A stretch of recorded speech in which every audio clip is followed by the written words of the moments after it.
All right, guys. So we are discussing about the 12 agile principle. We have covered 6 in the part 1, right? So let's jump into the 6 in the next principles, right? And I'm going to open them. And these 6 principles they are very important for your examination. So pay attention. Even if you're a fresher or an experienced person, this will help you a lot because eventually, even if you join any company, most of the companies right now are using agile software development, so you will have to know these concepts. Okay, let's move on to the principle number 7, which is working software is a primary measure of progress. Working software basically means that a software which is working, the most of the important things are working. It basically says that you are making progress, right? Focus should be always on building software rather than creating documents. So that is important. To pay attention to the working software rather than documents and matrices. You are preparing matrices, how many people are using these kind of stuff, but your software is not working. No, big no in Agile. Okay, to keep your customer happy, you have to deliver the first working software.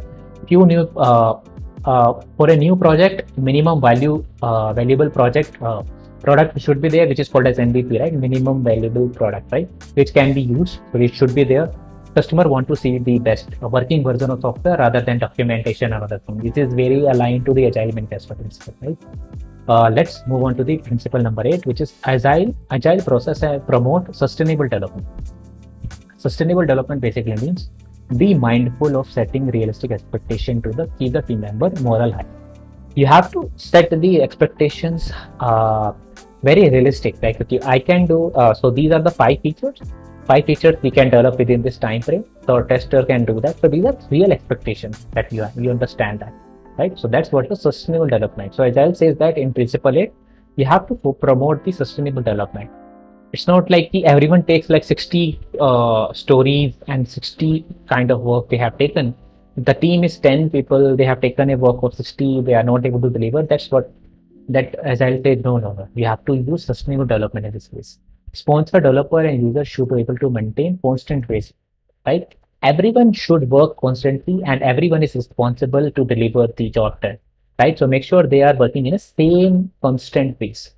It is not like the developers are taking 70% of your time and 30% on the testers are taking, right? So make sure you adjust your time accordingly so that you deliver everything. Okay? That's what the principle 8 says. Let's jump to the principle 9. It basically says that continuous attention to the technical excellence and good design ends agility, right?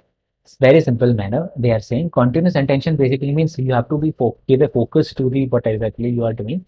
With a shorter iteration and frequent delivery, it is important to focus on the sustaining the deliver feature and maintaining the technical height. Basically, technical excellence is basically means that you have to keep on iterating whatever that you are doing. You have to develop, test, and deploy, iterate small features again and again, so that you have a less technical depth also, right? Technical agility can be achieved when the architecture product is designed to be scalable. And make sure that you are developing whatever that you are doing, it has a technical agility.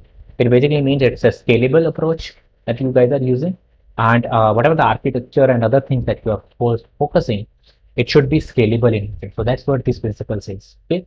This is primarily for the software development. That's why these are very okay. Principle number 10, which is very simple, which is simplicity, the art of maximizing the amount of work not done, is essential. Simple is valuable. It basically says that keep it simple, silly, right? Pareto principles, it basically says that 80% of output is received with 20% of your work, right? So pay attention to your 20% of the work. For example, if you are doing 100% of the task, 80% of the task doesn't make sense, but only the 20% will make sense. So you have to pay attention to that 20%. Prioritization of the product perspective, small selection of the features. So make sure simplicity is added. You are taking whatever the task that you're taking in data development, you're taking it very simple, and you have to do that so that you get your job done. Okay. Awesome. So let's move on to the principle number 11, which is best architecture requirement and designs emerge from a self-organizing team. In this principle, they are just saying the same thing, which is whatever the development team that you have, they should be self-organizing. Testers know what they have to do. Developer have to know what exactly they have to do. Product owners, they have to do. They have to know what they have to do, right? So everyone knows what they are doing.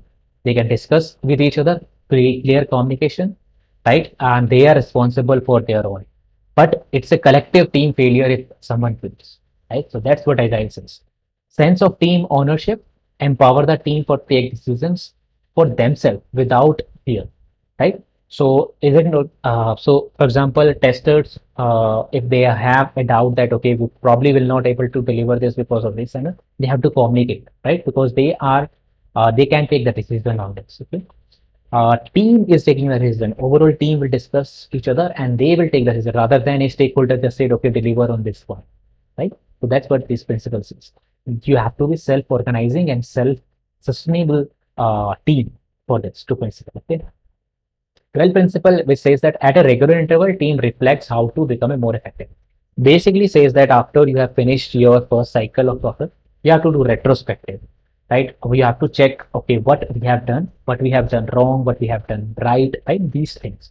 Regular interval. At the regular interval, we have to keep on checking ourselves. So that's what exactly they are saying. And adjust and accordingly and take action in your next one. So it's again, Agile is all about test and develop and iterate over it. Whatever the mistakes that you have done, just take some actions on the next one. Take some action so you are keep on improving yourself, right? So based on the result of inspection and the team identifies, so for example, if team have identified some issues, blockers and all, they have to take action in the next sprint, right? A team should on regular interval, they will be checking their progress, how they are doing. They will retrospect, they will check what went wrong, what went good, right? So whatever the good they are doing, they will keep on doing that. These things, okay, that they have to do. All right, so I hope that makes sense, guys. These are the 12 principles, and the last 6 principles I have explained you in a simple manner. This is very short way you can learn it. Remember this: satisfy the customer through the early and continuous delivery. Right? Well, welcome change. Deliver a working software. Collaboration between business people and development team. Build projects with the motivated. Have a motivation. Team responsibility. Communicate with the face-to-face conversation. Working software is basically, if you are delivering a working software, it basically means you are making progress. Sponsor developer users are able to maintain constant activity. Continuous retention of technical excellence and good design. Make sure you are following a scalable approaches. You are following a good approach. Discuss with your team. Simplicity, keep your simple task, and best architecture is, if you want to scale your and use Agile properly, you should have a self-organizing team. No one is a single, is a team collective efforts. Okay. Team should reflect, basically mean they should retrospect and check, and whatever the problem they're facing, they have to do in your next item. They have to take action on that. So that's a clear illustration. Okay. You can download everything in from the description. I hope you are able to understand the 12 Agile principle, guys. I have tried my best to give you more details. Definitely comment down below if you are not able to understand. I'll give you more details on this. Thanks for watching. And these are the references, guys. You can check it out on this website. And thanks a lot for watching. My name is Pramod. Bye. I'll see you in the next video. Make sure you check out the Agile testing series. This was a part of that series. Okay. This is a part 2. I'll see you in the next video. Bye.